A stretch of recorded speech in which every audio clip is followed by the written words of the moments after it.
दर्शक हो, आता पाहणार आहोत एक महत्त्वाची बातमी। पुण्याच्या श्रीमंत दगडूशेठ हलवाई सार्वजनिक गणपती ट्रस्ट सुवर्णयुग तरुण मंडळ यांच्या वतीनं ट्रस्टच्या यंदाच्या 133व्या वर्षी गणेशोत्सवामध्ये केरळमधील श्री पद्मनाभ स्वामी मंदिराची प्रतिकृती साकारण्यात येत आहे। गणेश चतुर्थीला म्हणजेच बुधवारी 27 ऑगस्ट रोजी सकाळी 11:11 मध्य प्रदेश चित्रकूट येथील अनंत श्री विभूषित जगद्गुरु श्री रामानुजाचार्य श्री झालरिया पीठाधीश्वर श्री श्री 1008 परमपूज्य स्वामी घनश्यामाचार्य महाराज यांच्या हस्ते श्रींची प्राणप्रतिष्ठापना होणार आहे। तर मंदिरावरील विद्युत रोषणाईचं उद्घाटन सायंकाळी 7 वाजता होईल अशी माहिती ट्रस्टचे अध्यक्ष सुनील रासने यांनी दिली।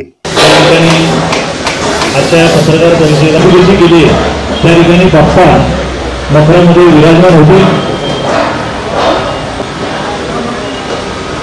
सकाळी 11:11 मध्यगुरु श्री रामानुजाचार्य श्री झालरिया पीठाधीश्वर श्री श्रीच्या शुभ हस्ते बाप्पांची प्राणप्रतिष्ठापना होईल।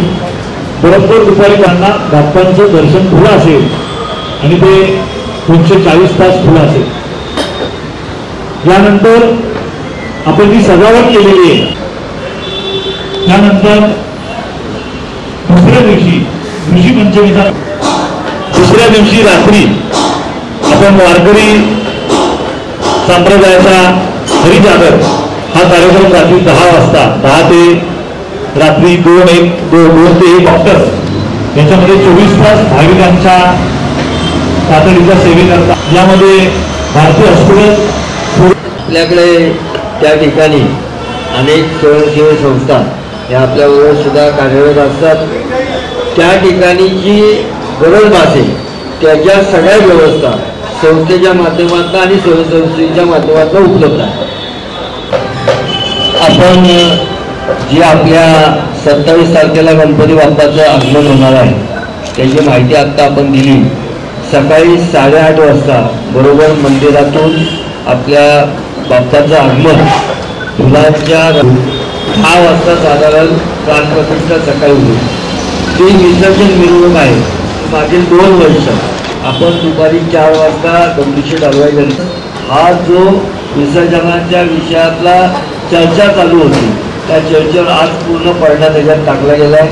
सकाळी 9:30 वाजता मानाचे कार्यकर्ता म्हणून असलेल्या अनुभवामुळे त्याच्यात आपण आग्रही राहिलेलो आहे की 12 वाजेपर्यंत सुरुवात जरी झाली तरी 12 वाजेपर्यंत बेलवान चौकातून 5 मानाचे गणपती हे पास झाले पाहिजे। यावेळी ट्रस्टचे उपाध्यक्ष डॉक्टर रामचंद्र उर्फ बाळासाहेब परांजपे, उपाध्यक्ष माणिक चव्हाण, कोषाध्यक्ष महेश सूर्यवंशी, सरचिटणीस आमदार हेमंत रासने, सहचिटणीस अमोल केदारी, सुवर्णयुग तरुण मंडळाचे अध्यक्ष प्रकाश चव्हाण, यतीश रासने, सौरभ रायकर, तुषार रायकर, मंगेश सूर्यवंशी, अमोल चव्हाण, विनायक रासने यांसह पदाधिकारी यावेळी उपस्थित होते।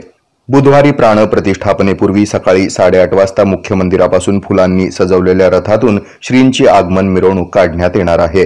विविध प्रकारच्या आकर्षक फुलांनी रथ सजवण्यात येणार आहे। प्राणप्रतिष्ठापनेनंतर उत्सव मंडपामध्ये दुपारी 12 पासून भाविकांनी श्रींच्या दर्शनाचा लाभ घ्यावा, तर सायंकाळी विद्युत रोषणाई आणि सजावटीचं उद्घाटन होणार आहे। भारतातील केरळ राज्याची राजधानी असलेल्या तिरुवनंतपुरम येथील भगवान विष्णूंना समर्पित असं एक हिंदू मंदिर म्हणजे पद्मनाभ स्वामी मंदिर।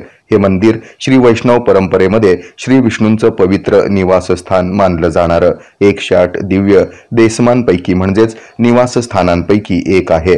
अत्यंत पवित्र असलेल्या या मंदिराची तेजस्वी प्रतिकृती यंदाच्या गणेशोत्सवामध्ये साकारण्यात येत आहे। पद्मनाभ स्वामी मंदिराच्या प्रतिकृतीत 5 थरांचा गोपूर असणार आहे। त्यामध्ये कृष्णलीला, रामायण, सप्तऋषी, घोडे, हत्ती, सिंह साकारण्यात येणार आहेत। तर गाभाऱ्यामध्ये विष्णू, लक्ष्मी, शिवपार्वती, श्रीकृष्ण आणि नृसिंह यांच्या मूर्ती असतील। मुख्य मखराच्या वरच्या बाजूला अष्टकोनी भागामध्ये भगवान पद्मनाभ स्वामींची भव्य निद्रिस्त मूर्ती साकारण्यात येणार आहे। नानाविध वैशिष्ट्यांनी परिपूर्ण असलेल्या मंदिराची प्रतिकृती सुमारे 100 फूट इतकी असेल। कला दिग्दर्शक विनायक रासकर यांनी मंदिराचं काम, मंडप व्यवस्था काळे मांडववाले यांनी केली आहे। या बातमीचं संकलन संजय कुलकर्णी यांनी केलंय। हे आहे मेट्रोकास्ट केबल नेटवर्क आणि आपण पाहत आहात द न्यूज प्लस बरच काही।